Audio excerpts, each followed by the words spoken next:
Hi everybody, welcome back to my channel. So today I'm just gonna have a cup of coffee and we're going to have another late night conversation. So yesterday I posted a video about turning 30 and I brought up just like how I've been feeling and thoughts that I've had and so on and so forth. So you can go check out that video. But I thought I would make a video talking about my experience with postpartum depression. I know I've spoken about having a baby before, and I made a video when I came out pregnant. I made a video like I want to say a year ago, kind of like reintroducing myself and talking about my experience having a baby, but this video is going to be solely focused around depression and more specifically postpartum depression. I had my son May 2nd, 2018. And for me, I feel like, let me move this color. For me, I feel like everybody's postpartum depression starts at a different time, right? So I definitely felt changes when I was pregnant. And this is going to be like super raw and like truthful, right? Because I'm just like not holding back. So everything changes when you become pregnant. Not only when you have the baby, but when you become pregnant. So my relationship dynamic with my son's father changed as soon as I became pregnant. And I know a lot of you have been with me like from the beginning and you've seen our videos and so on and so forth. A lot of people have asked about us, or him rather. And it's a little bit of like a difficult situation. So like we don't live together anymore. However, we're still on really good terms. He's there for me and his son. And yeah, like we're okay, I'll get to that later. But anyways, I became pregnant and I remember one of the first things that changed regarding my relationship was I couldn't sleep with my partner anymore. Like he had to sleep in the living room at some point when I was pregnant because I was just so uncomfortable and like irritable, I couldn't get comfortable on the bed. Like I'm a stomach sleeper, so I couldn't sleep on my stomach. It was just like miserable. And eventually he like migrated over to the living room. So that was like technically the first separation. So my pregnancy was very difficult, and I spoke about this in different videos. I had something called HG. I really cannot for the life of me pronounce it, but I'll link it down below, like what it is. Basically, I was very sick for the first, so I found out when I was a month pregnant. So my whole second month of being pregnant, I was extremely sick. I lost, I think it was like 6 or 7 pounds the first trimester because I couldn't even hold down water. And it was, oh my God, it was like one of the worst experiences ever. It was so terrible. Just imagine having a stomach virus all day, every day for a month. Like if you had a stomach virus before where like you're just vomiting nonstop, that's exactly what it feels like, but for a month. Okay, so that's what I experienced. And then, when you're going through things in life, you don't realize the effect that it's having on you long term. Like, okay, you go through something and then you get through it, right? But like all these little things start to pile up, and then eventually it's just like you're just like overwhelmed. You have like this like umbrella over you of like shit that you've gone through, and like you just fold, right? So I was very sick, and then after that I was like good. I don't want to say I had a bad pregnancy because like it wasn't bad. I just had like a few hurdles I had to get through. But the birth of my son was not a good day. And I don't want to get like too much into detail because I'm pretty sure I've spoke about this in my previous videos. But It was scary, it was frustrating, it was painful because I had a C-section, and it was, I mean, like, literally I'm at a loss for words of like how I felt, because I couldn't move, and it's like, it's one of those things where you want to be happy and you want to be excited, but your body doesn't allow you to, like, it just is what it is. So in your head, you're like, oh my God, I just had a baby. Like, I should feel this way. And then you don't. And then when you don't feel that way, it's like, well, what went wrong? And as a mother, like, you feel shitty. So yeah, being in the hospital was rough. I also pulled something in my back while I was pregnant, like a month before. It wasn't even a month before. It was like 2 weeks before I gave birth. I pulled something in my back, and my back was, I mean, so much pain. So this is the timeline. I pulled my back. I gave birth via C-section. And after I gave birth, I had to get an MRI for my back because I was in so much pain. So just imagine you have a C-section and then you have debilitating back pain. So like from all angles, you're just in pain, and then you have this little itty bitty baby to take care of. I was miserable. I was so miserable. As soon as he was born, I remember when they brought him to me finally in my room, because he was in the NICU for like a day, and then they finally brought him to me. And I remember being like, what the fuck did I get myself into? Like, that was really my first thought. Like, my first thought was, oh my God, what do I do? And am I doing it right? And then my second thought was like, what the fuck did I get myself into? Because I was alone, and they didn't let the spouse sleep in the room with you overnight. If you had a private room, it was fine, but you would have to pay, I think it was like $600 a night to do that. So I was alone. None of my family members slept there. So it was just me and the baby. And the first night was like, okay, I was there for 4 nights, I think. The thing is, I'm so like foggy about it. Like, when like something traumatic happens to you that you just kind of like blank it out. That's what happened to me. So I think I was there for like, I went in on a Tuesday night, I think, or a Wednesday night. Like, I really don't know. I think I went in on a Tuesday night and I left Saturday afternoon, early afternoon.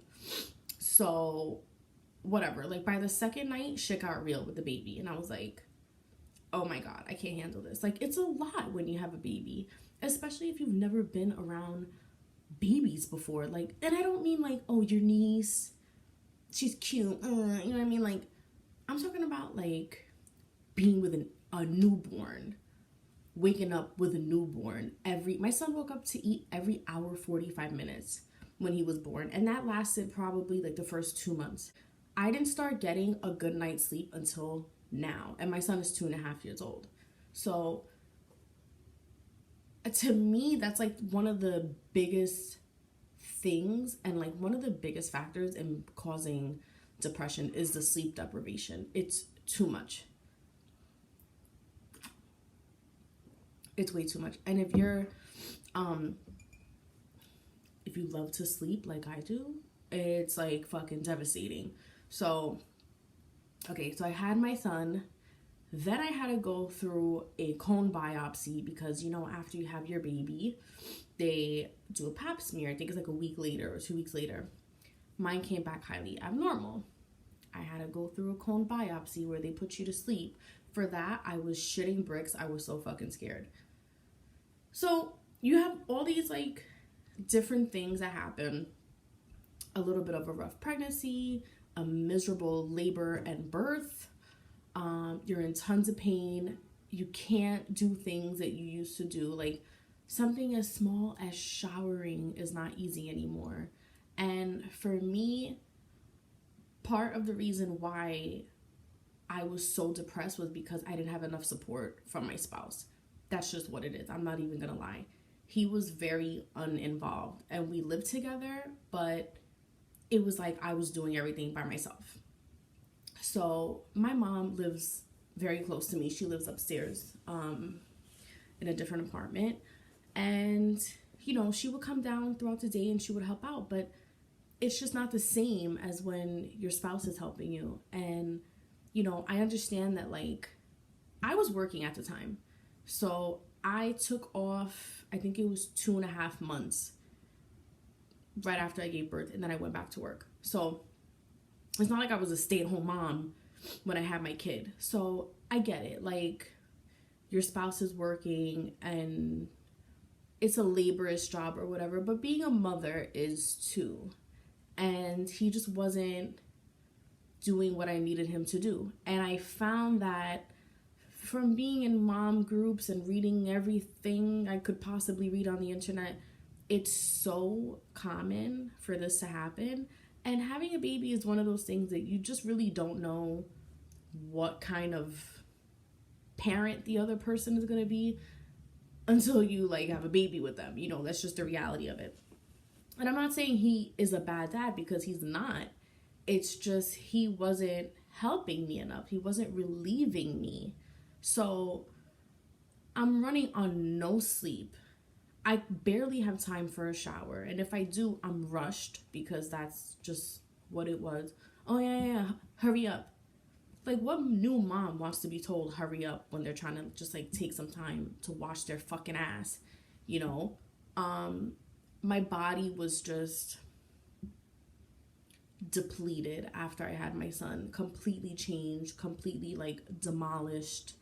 And, like, so I gained 22 pounds during my pregnancy, but I'm short. So, like, any weight that I gain is gonna show immediately. And it doesn't go to, like, my ass. It goes to my fucking gut and my tits. So, whatever. Like, it was just, like, not good when I gave birth. And, like, you have this whole new body to deal with. And you don't feel like yourself. And I didn't feel like myself for a long time. And I felt very uncomfortable. And I felt very, resentful when it came to my spouse. I felt like I was just, like, wishing that I could go back and, like, be the person that I used to be, you know? Like, you just lose that, and then everything is about this child. And the thing is, I had postpartum depression, but I never had a problem connecting with my child. Like, I know some women have postpartum and they have a really hard time loving their child. For me, I did have really negative thoughts, scary thoughts after I had him. It was more so, I want to say, within the first few weeks, and then it stopped. So I definitely fell into a depression, and I started to hate my spouse, like, really hate him. And to the point where I was like, you better sleep with one eye open, because I'm gonna fucking slice your throat one of these nights. It was bad. And I eventually asked him to leave, because it started to feel like I was a single mom. I shouldn't have to feel like a single mom when I have a man in my house, especially a man who is the father of my child.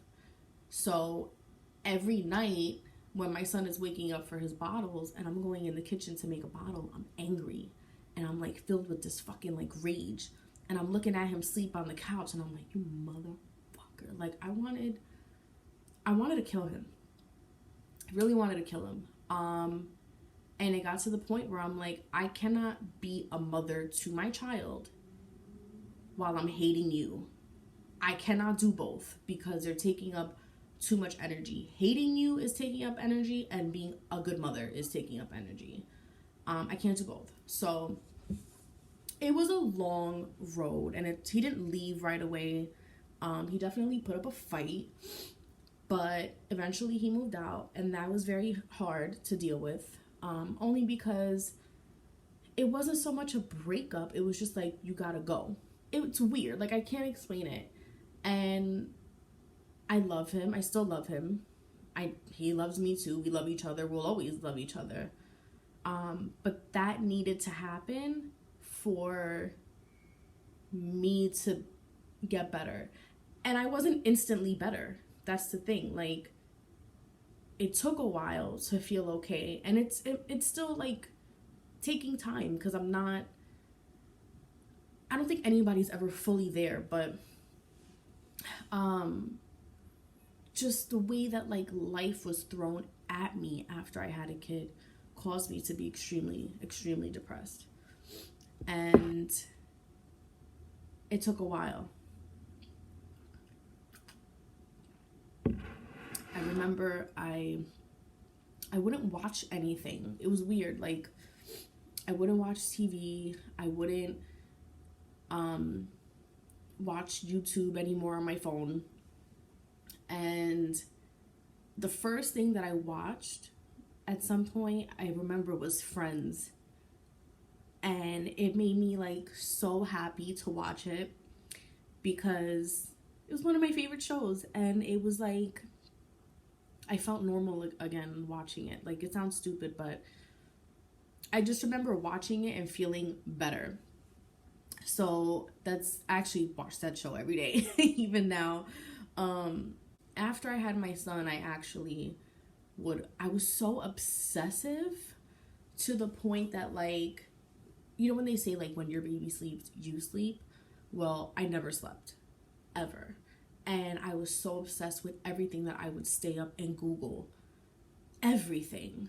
Everything he did, every little noise he made, every little move he made. I was obsessed with like buying things. So anything, clothes, not so much toys because he was a newborn, but like gadgets and this and that. Like, I was like, I need this and he needs this and he needs these bottles and this and blah, blah, blah. You know, and I had everything from my baby shower. Don't get me wrong. I had everything. But I was just obsessed with like being perfect and making sure he was straight. Like, this kid is not gonna, this is gonna be like morbid, right? But this is just how like I thought. And I still kind of think sometimes. If I die, whoever steps foot in here to take care of my son is not gonna go, oh, she doesn't have this for him. No. I have everything for him.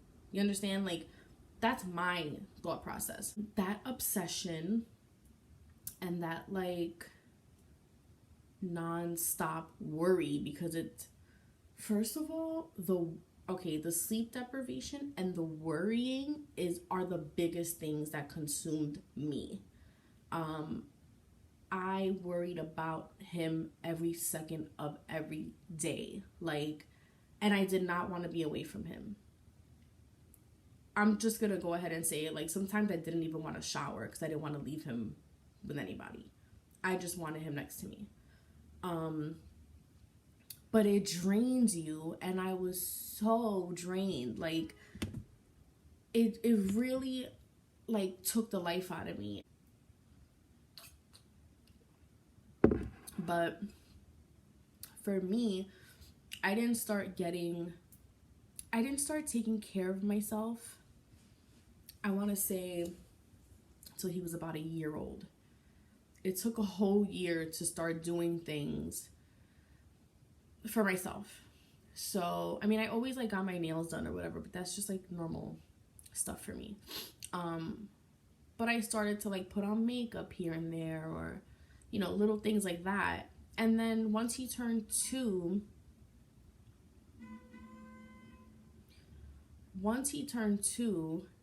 which was in May, I felt like better than I did the previous year. So I feel like every year that goes by, I feel like I get a little bit better than I was the previous year. Yeah, I definitely still have my moments where I struggle with depression. I don't want to put a label on it because there's like it's like a gray area, right? Like, when does postpartum depression stop being postpartum depression, and when does it turn into regular depression?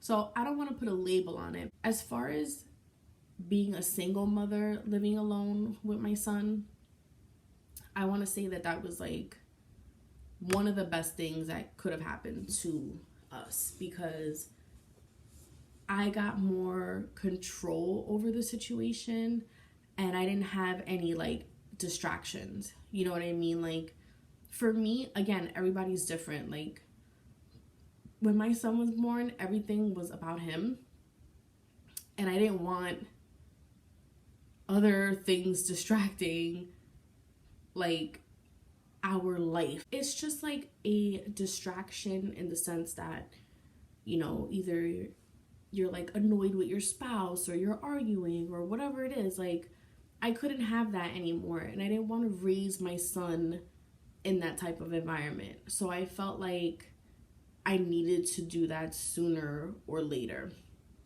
and I'm glad that he left when he did. Also, a big factor in why we broke up or whatever is because I am like very limited on space in my apartment.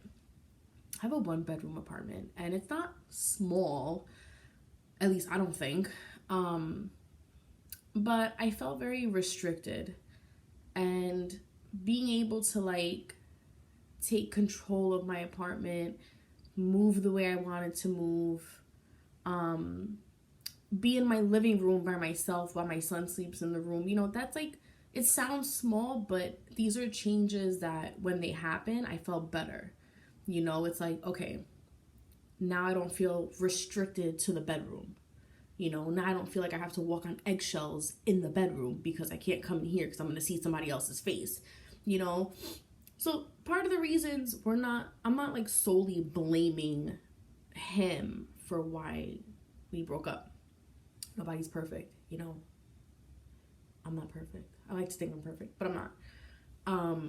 So there's just like a bunch of little things that played into it, but definitely the postpartum like had an effect on me to where I became like this crazy in the brain person. But when you have somebody around who's just not helping or not being supportive or saying shit like, well, you're a mother now, so you need to get used to it. That's not how the brain works. That's not how depression works. You can love your child infinity and beyond. You can love being a mother infinity and beyond and still feel depressed. That's just what it is.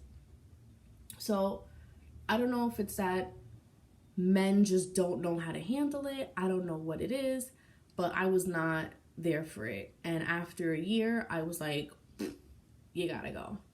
I love him to death. I do. I still do. But for my mental health and for my son's well-being, it was just best that we went our separate ways. I'm hoping that this helps somebody. I'm hoping that it, you know, brings awareness or whatever. But yeah, you're not alone. And it's like, it's normal. It's gonna be fine. I know it's hard. Trust me, I know it's hard. On that note, I'm going to let you go because I've been rambling for like 30 minutes. I will see you guys later, and I hope you enjoyed my video. Give me a thumbs up and let me know in the comments if you can relate. I'll see you soon.